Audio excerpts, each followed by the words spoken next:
I think the first one we're going to take a look at today, though, is Wood Hat Spirits out of New Florence, Missouri. Yeah. They are they're certified as a true craft distillery. Oh, that's the nice bottle. I enjoy it. I was going to say it has a really nice shape to it and a cool design. And since they are a true craft distillery, all that means is, certified by the American Distilling Institute. It means that they ferment, they distill, and they age all on site. Nothing. The only thing growing is the only thing that doesn't happen on site. The head distiller and owner of the company is Gary Hine Gardner, and I really like this guy. I know you. Yeah. He's just watching the video of him and interviews with him. He's just one I'd say that's a cool little fart, man. I mean, he seems like he's got it figured out. He's a really neat character, and he's the type of guy that I'm going to play 2 minutes of the video here coming up, and I think if you just see that much of it, go to the site. It's like an hour and a half thing that someone did a special on their distillery. It's done really well. It gets in depth, but just off of that, he's like a whiskey guy's whiskey. Like, you don't feel like he's bullshitting you about anything. Feel like he's kind of just telling you the truth, and he's passionate about it, and he kind of talks on a very personable level. So that's I think was like the most exciting thing. So like you said, I like this guy. Like, he got me excited. So I'm going to turn our mics off for a second. I'm going to flip us over. I don't have two screens, so it'll take 1 second to do that. And never had a mortgage. When you don't have a mortgage, there's a lot of stuff in this world you can do. You know, you can travel the world, you can save money and buy a distillery, you know, you can do a lot of stuff, and that just, to me, is what I needed to do. We import all our alcohol in Missouri. That didn't make sense to me, you know, and we have all the resources here. It was a question that I took a long time to try to figure out. So I went from the East Coast to West Coast, went to 27 different distilleries, and I thought, why don't people make whiskey in Missouri? And I couldn't find a good reason, so I just decided I was going to do it.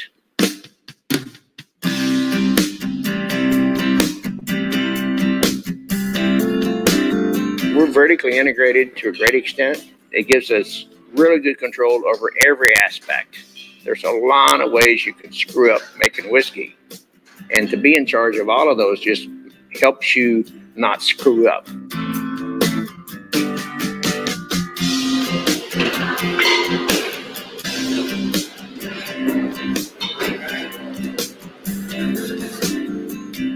If you're going to create your own taste, you have your own corn.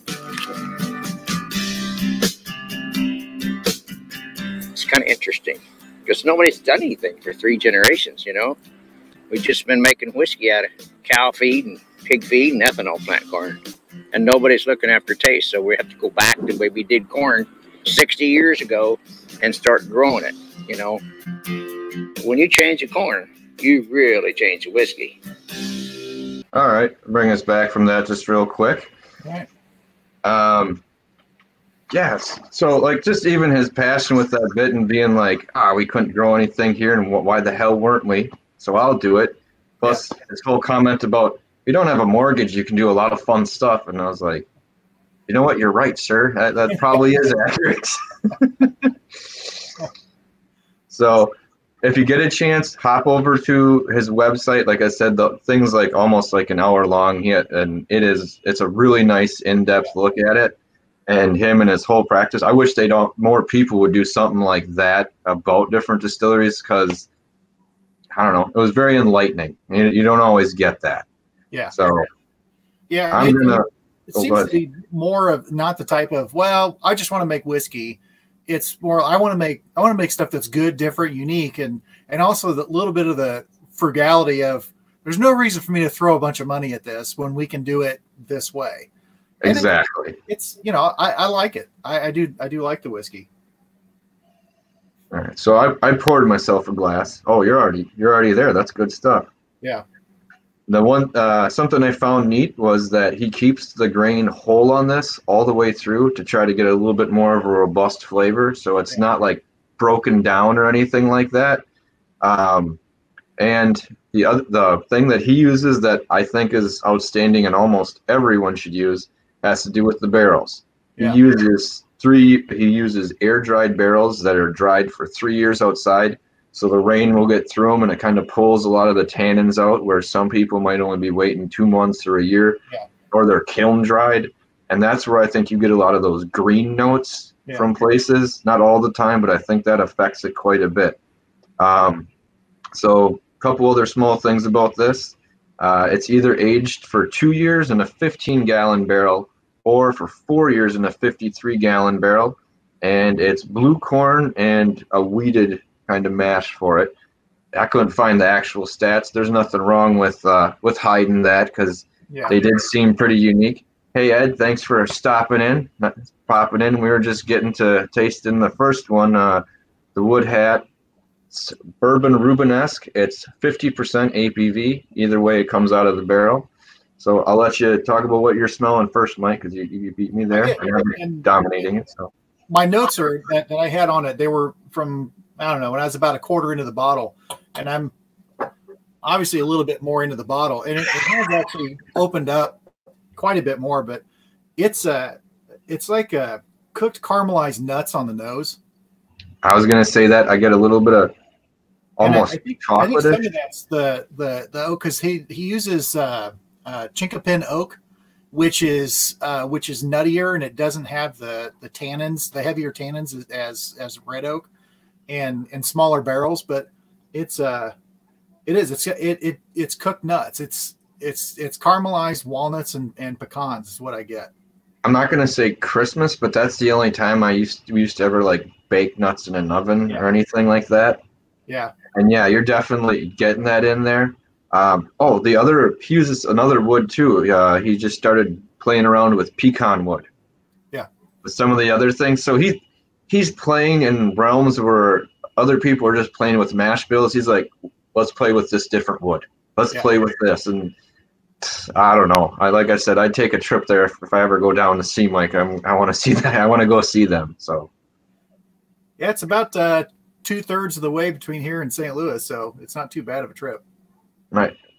I don't want to say like I'm getting like almost like a mixed with the nuts, like a little bit of a dark fruit note. That could just be the richness of it, though. But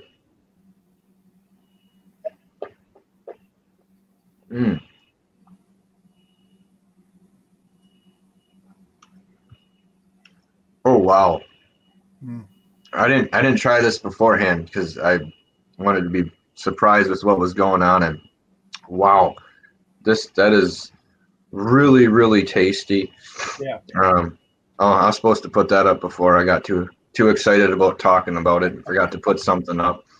But it's pretty full. I mean, for what it, I mean, I didn't have high expectations on it, but I knew, from when I'd seen the video on the guy, I'm like, well, come on, this has got to be, it's got to be interesting at least. But it is. It's got a pretty full mouthfeel to it. Yeah, and none of the green note whatsoever. No. I don't even taste that at all. That is okay. Hold on, I gotta go back and taste. If you have taste notes, go ahead. I might need 2 drinks to kind of grab a hold of it because there was a lot going on. Just like the nose, I get the cooked nuts with butter and a little bit of cinnamon, and it reminds me of a dish that I'm Croatian, and my grandma make this dish called povatica, which is basically you cook nuts and then you put them in a bread, and then you heat it up and you'll put some butter on it afterwards. And this just reminds me of her povatica. Oh, yeah, like you said, there's like a hint of cinnamon and a little bit of spice. It pops at the beginning and a little bit at the end. It's not heavy, but yeah, like buttered cooked nuts. Yeah.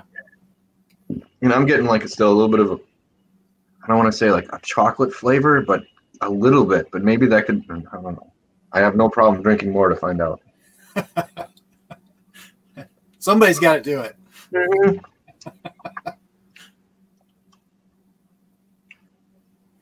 Yeah. And like it's all like the front 2/3 is all like bunch of flavor and punch. And then on the bottom end, I don't want to say it goes away, but it only sticking to like the sides of my tongue. Yeah. And the rest of it still feels pretty clean. Yeah. So, this is really nice. So yeah, I'm willing to go try his other like 8 expressions he has.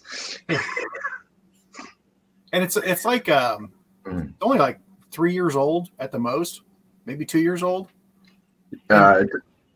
Even in a small barrel, it's still, yeah, like you said, you don't get the green, you don't get any of the things that you would expect. It's none of the scary things. Yeah. Yeah. It was like 2 and a 15 or 4 and a 53, but it wasn't only until recently that he started being able. He was doing the 53-gallon barrels. A lot of times at the first, I think originally it was like 16 months or something. So then it was pushed up to 2 years, and he lives up to what I was talking about him. You know, like this is well worth trying to find one, and I would say some of the other stuff, because he was trying a bunch of different corns and stuff, and yeah, I'm totally excited about this. Yeah.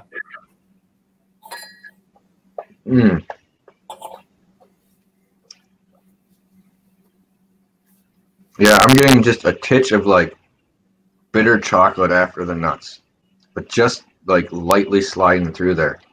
Yeah, I can see that. Oh, that is, yes. Thank you, Mike.